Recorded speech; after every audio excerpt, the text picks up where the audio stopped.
एक बहुत पुरानी सी इमारत थी और उसके पिछले हिस्से में जो है एक वैद्य जी रहते थे और आगे के हिस्से में उन्होंने दवाखाना का दुकान खोल रखा था। उनकी पत्नी की हमेशा आदत थी कि दवाखाना खोलने से पहले उस दिन की आवश्यक जो सामान की चिट्ठी होती थी वह हर रोज वैद्य जी को दे देती थी।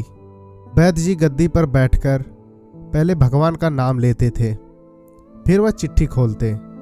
पत्नी ने जो बातें लिखी होती हैं सबसे पहले उनके भाव देखते हैं, कौन सा सामान कितने का है, फिर उनका हिसाब करते हैं। फिर वह भगवान से प्रार्थना करते थे, हे भगवान, मैं केवल तेरे ही आदेश के अनुसार तेरी भक्ति छोड़कर यहाँ दुनियादारी के चक्कर में फंस गया हूँ। वैद्य जी एक मामले में बहुत अच्छे थे। वह किसी रोगी से फीस नहीं लेते थे।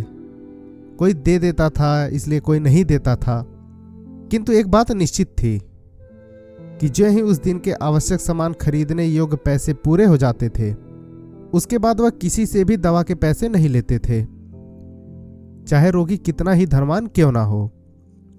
तो समय गुजरता गया। ऐसे ही एक दिन वैद्य जी ने दवाखाना खोला और गद्दी पर बैठकर उन्होंने भगवान को याद किया और फिर वह पैसे का हिसाब लगाने लगे जो आवश्यक सामान थी। फिर उन्होंने जैसे ही चिट्ठी को खोला वह एकटक देखते ही रह गए। एक बार तो उनका मन भटक गया। उन्हें अपनी आंखों के सामने तारे चमकते हुए नजर आए, किंतु शीघ्र ही उन्होंने अपने आप को नियंत्रित किया और आटे, दाल, चावल आदि के बाद पत्नी ने लिखा था, बेटी का विवाह 20 तारीख को है, उसके दहेज का सामान। फिर वैद्य जी कुछ देर सोचते रहे कि बाकी के चीजों की कीमत लिखने के बाद दहेज का सामान लिखा है, अब यह काम तो भगवान का है, भगवान ही जाने। इसके बाद एक दो रोगी आए थे, उन्हें वैद्य जी ने दवाइयाँ दी। इसी दौरान एक बड़ी सी कार उनके दवाखाना के सामने आकर रुकी। वैद्य जी ने कोई खास तवज्जो नहीं दी क्योंकि कार वाले तो उनके पास हमेशा आते रहते थे। दोनों मरीज दवाई लेकर चले गए और वह बहुत महंगी कार में आए थे। वह अपने कार से बाहर निकले और वैद्य जी को नमस्ते करके बेंच पर बैठ गए। फिर वैद्य जी ने कहा, अगर आपको अपने लिए दवा लेनी है तो इधर स्टूल पर आए ताकि मैं आपकी नाड़ी देखकर पता लगा सकूं कि आपको किसी प्रकार का रोग तो नहीं है, कोई बीमारी तो नहीं है। उसके बाद जो लोग आए थे वह कहते हैं, वैद्य जी आपने मुझे पहचाना नहीं, मेरा नाम कृष्णलाल है, लेकिन आप मुझे पहचान भी कैसे सकते हैं क्योंकि मैं 15-16 साल बाद आपके दवाखाने में आया हूँ। आपको पिछली मुलाकात का हाल सुनाता हूँ, फिर आपको सारी बात याद आ जाएगी। जब मैं पहली बार यहाँ आया था तो मैं खुद नहीं आया था, अपितु ईश्वर ने मुझे आपके पास ले आए थे क्योंकि उस समय ईश्वर ने मुझ पर कृपा की थी और वह मेरा घर आबाद करना चाहता था। हुआ इस तरह था कि मैं कार से अपने पैतृक घर जा रहा था। बिल्कुल आपके दवा खाने के सामने हमारी कार पंचर हो गई। ड्राइवर कार का पहिया उतारकर पंचर बनवाने लगा। फिर आपने देखा कि गर्मी में कार के पास मैं खड़ा था तो आप मेरे पास आए और दवा खाने की ओर इशारा किया और कहा कि इधर आकर कुर्सी पर बैठ जाएं। फिर मैं आकर कुर्सी पर बैठ गया। फिर ड्राइवर ने कुछ ज़्यादा ही देर लगा दी और फिर मैं जब आपकी इस कुर्सी पर बैठा हुआ था तो यहाँ एक छोटी सी बच्ची मेरे पास खड़ी थी और वह बार बार कह रही थी, चलो ना बाबा, मुझे भूख लगी है।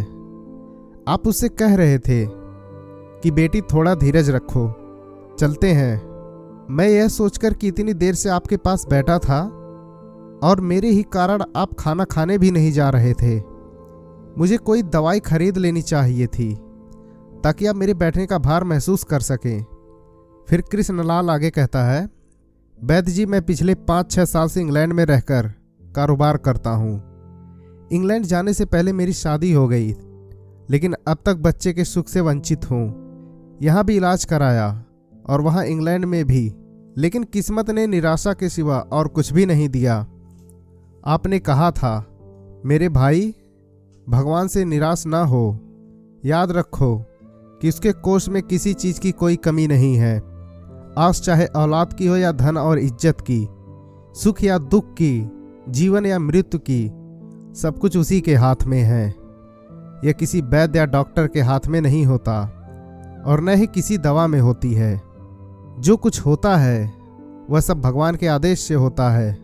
औलाद देनी है तो उसी ने देनी है।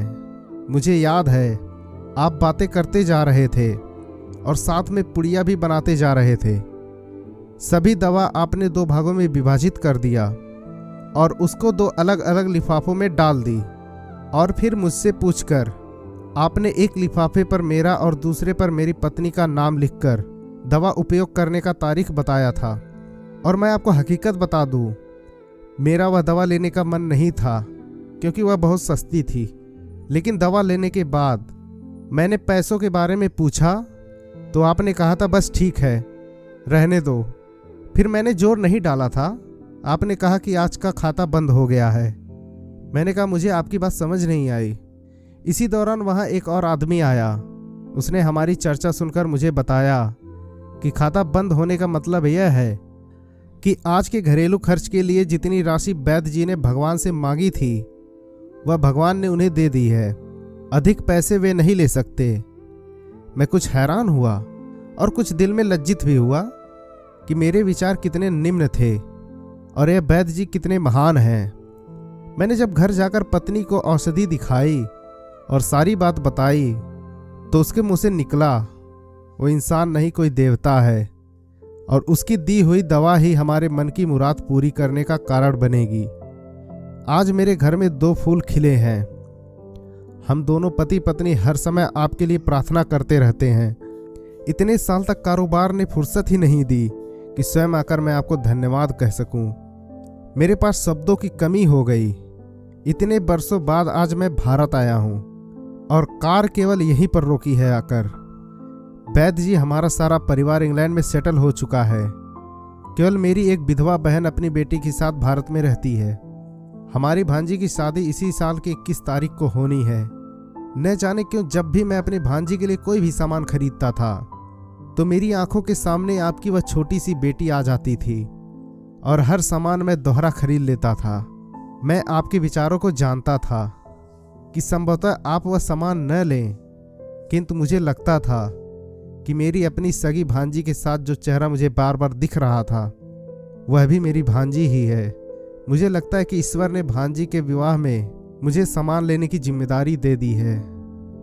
वैद्य जी की आंखें आश्चर्य से खुली की खुली रह गईं और बहुत धीमी आवाज में वह बोले, कृष्णलाल जी, आप जो कुछ कह रहे हैं मुझे कुछ समझ नहीं आ रहा है कि ईश्वर की यह कैसी माया है। आप मेरी श्रीमती जी की हाथ की लिखी हुई यह चिट्ठी देखिए। और वैद्य जी ने कृष्णलाल को वह चिट्ठी खोलकर दिखाई। वहां उपस्थित सभी यह देखकर हैरान रह गए कि दहेज का सामान के आगे लिखा हुआ था, यह काम परमात्मा का है, यह काम भगवान का है, भगवान ही जाने। कांपती सी आवाज में वैद्य जी बोले, कृष्णलाल जी, विश्वास कीजिए कि आज तक कभी ऐसा नहीं हुआ कि पत्नी ने चिट्ठी पर आवश्यकता लिखी हो और भगवान ने उसी दिन उसकी व्यवस्था न कर दी हो। आपकी बातें सुनकर तो ऐसा लगता है कि भगवान को पता होता है कि किस दिन मेरी श्रीमती क्या लिखने वाली है, अन्यथा आपसे इतने दिन पहले ही सामान खरीदना आरंभ न करवा दिया होता। वाह भगवान वाह, तू महान है, तू दयावान है। मैं हैरान हूं कि वह कैसे अपने रंग दिखाता है। वैद्य जी ने आगे कहा, जब से होश संभाला है एक ही पाठ पढ़ा है कि सुबह भगवान को याद करो तो दिन अच्छा गुजरेगा और खाते समय भी उन्हीं को याद करो तो नींद अच्छी आएगी। राधे राधे, ये सब आप ही की लीला है प्रभु। तो दोस्तों, आज की कहानी कैसे लगी कमेंट करके जरूर बताएं और चैनल को सब्सक्राइब करना न भूलें और एक बार अवश्य बोलें राधे।